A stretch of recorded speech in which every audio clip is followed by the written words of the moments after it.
केशवाय नमः। ॐ नारायणाय नमः। ॐ माधवाय नमः। ॐ गोविन्दाय नमः। ॐ विष्णवे नमः। ॐ मधुसूदनाय नमः। ॐ त्रिविक्रमाय नमः। ॐ वामनाय नमः। ॐ श्रीधराय नमः। ॐ ऋषिकेशाय नमः।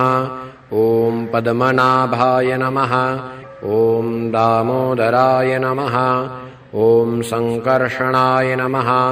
ॐ वासुदेवाय नमः। ॐ प्रद्युम्नाय नमः। ॐ अनिरुद्धाय नमः। ॐ पुरुषोत्तमाय नमः। ॐ अधोक्षजाय नमः। ॐ नारसिंहाय नमः। ॐ अच्युताय नमः। ॐ जनार्दनाय नमः।